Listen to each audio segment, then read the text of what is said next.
Hello everyone, welcome once again to Spicy Talk. Today we are dealing with a very serious issue. In case you are just joining us for the first time, thank you so much for stopping by. Thank you so much for watching. Don't forget to click the like and the subscribe button, and don't forget to turn on the notification button so you get notified whenever we post anything on this. And if you are a returning subscriber, I'm very happy to always have you here. It's a pleasure having you here. Thank you so much for stopping by all the time to watch this with us and to keep to keep up with the stories. This is Stories Unscripted. Stories Unscripted, true life stories where we share events and occurrences, stories that happen, like real life stories. People share this with me, both inbox, and I stumble on some of the stories, and then some share the stories with me one-on-one. So these are very serious, marital issues going on daily in our lives. You see, this thing called marriage is a very serious journey. The temptations that comes with it, sometimes if you are not strong enough, as a woman, as a man, you might end up falling. You might end up messing your marriage. You might end up damaging the beautiful marriage you are in, or the beautiful relationships you are in. So today's story is titled, "Are the Kids for My Husband or for My Ex?" Serious one. Let me go straight into the story without wasting much time. So this lady has been married for some years now, struggling, still trying to conceive. And the problems, the wahala that comes with trying to conceive. Sometimes if you are not lucky enough, you find yourself with a family that will mount so much pressure on you. And if you are lucky to have a good husband like I do, and a good family like where I come from, seriously, you will have peace. But if you're unlucky, there'll be so much pressure on you that you might, you might do some stupid things, some crazy things, which you end up regretting. So this lady has been married for a couple of years now, and the mother-in-law has been on her neck. She has been on her neck. Talk about this kind of mother-in-laws that will pressure your life, that will so disturb your life. So she's so unfortunate to have such mother-in-law. So the mother-in-law has been on her case. Oh, my son needs a child, I need a grandchild, blah blah blah, and all that. So much pressure on this one just for a couple of years. And she's been doing her best, going for medical checkup, going to the hospitals, doing everything a woman can do within her power to just conceive. But it's not just clicking. You know how these things happen. You are not God. We are not God. We don't know the timing. It just happened. So there was one time she met with her ex, and they exchanged contact. But then since then, no communication, nothing. Just they just met somewhere. Hey, what's up? Hey, long time and all that. Exchange pleasantries, and then they exchange contact, and then the ex left. That was it. Nothing. So one day she was at home. The husband traveled. The mother-in-law started with her problems again.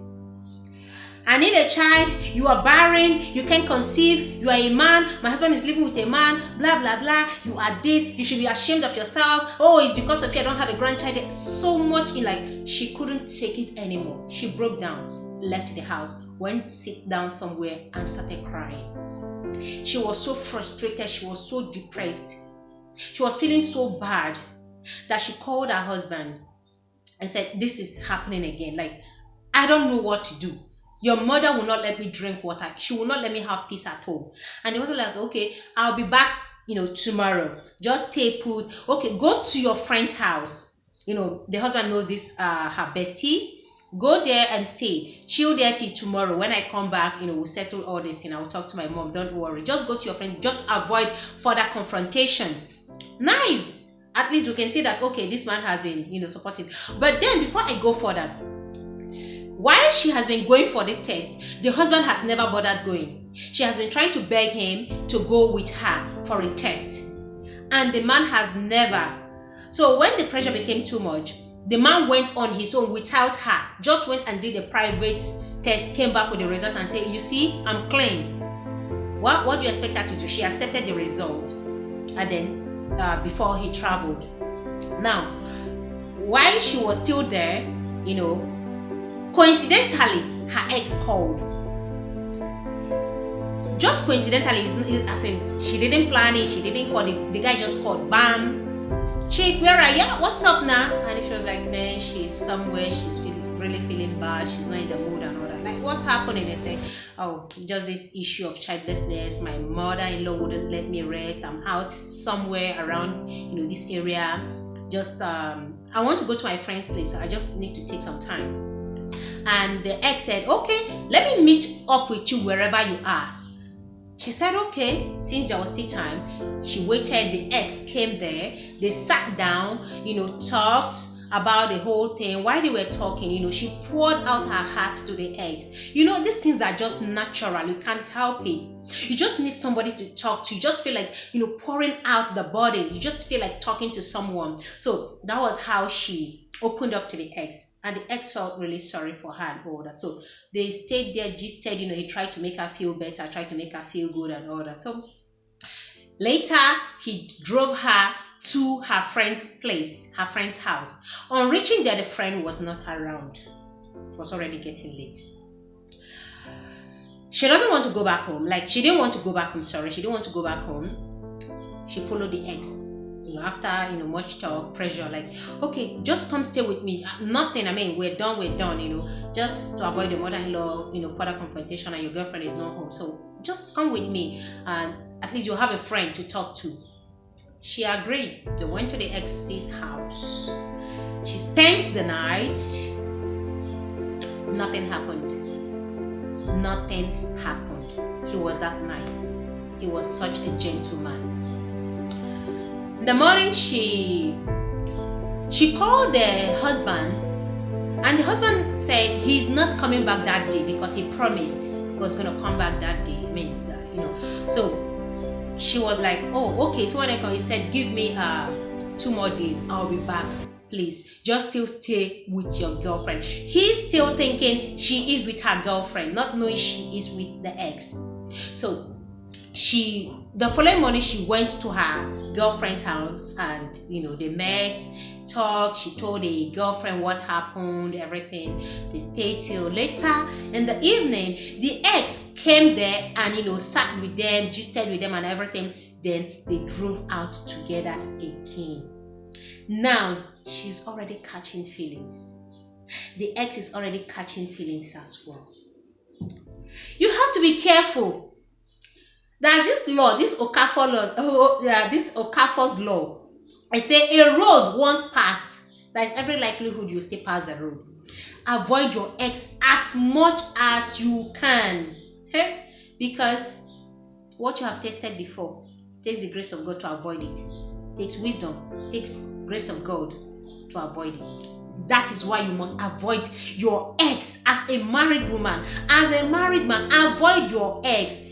I'm not saying you should be enemies, but then there's this thing, because you've had something before. When you start meeting up again, you might start catching feelings again. So avoid the temptation. He came and then took her away again. They went to his house. This time around, monkey born 1, 2 die. Something happened. You see what I was talking about? They went down, they became intimate. A married woman with her ex became intimate and had sexual intercourse. Let me put it that way so you understand. Not just touching and smooching, they did it. Well, after doing the do, she left, but started feeling guilty. Her conscience was pricking her. She was feeling terrible already because it just happened. You know how these things, from touching to whispering to kissing, and then boom, clothes are flying out. You are beginning to throw your clothes away. These things happen.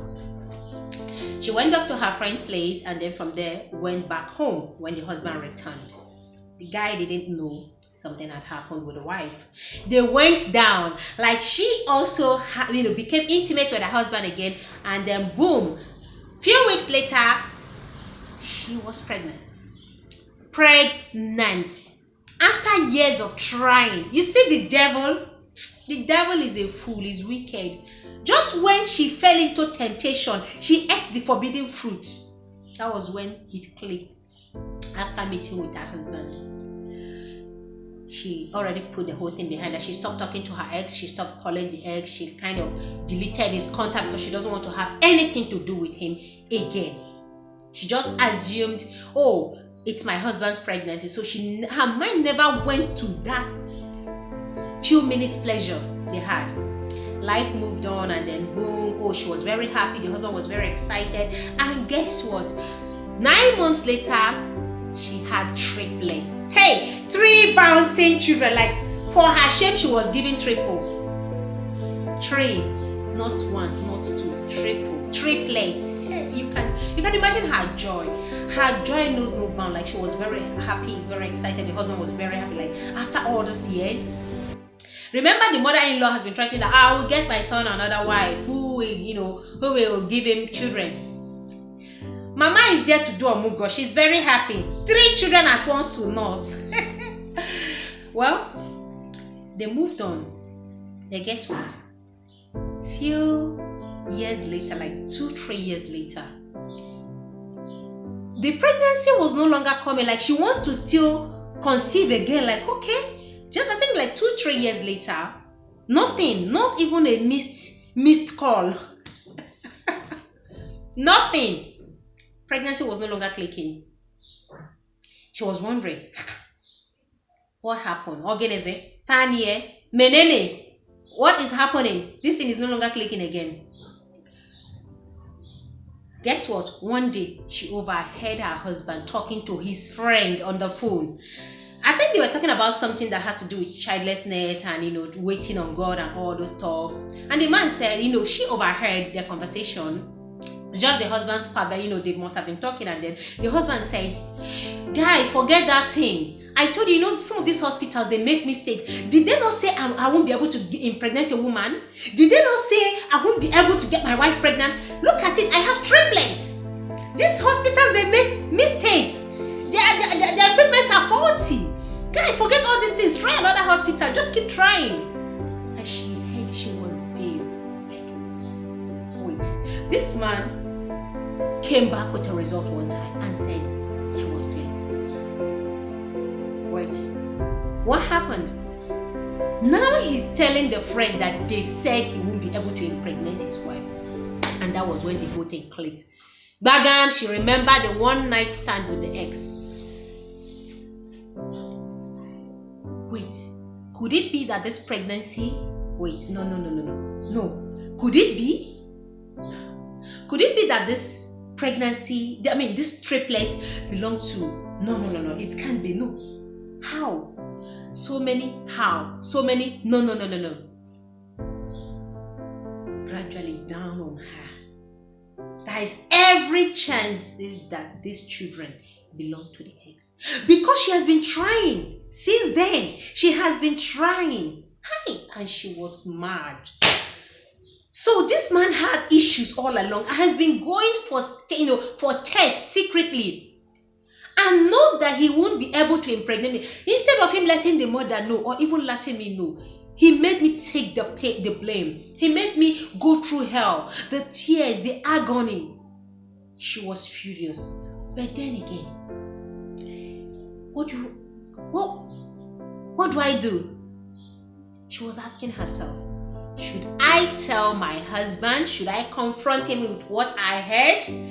But that will also expose her one night stand with the ex. She tells the husband, okay, and if finally the man, of course, this man, was thinking he was lucky. He was lucky to shoot a good shot. That may also raise an eyebrow. Keep it secret. Her conscience is breaking her. She can't find peace. She's been feeling guilt, so much guilt.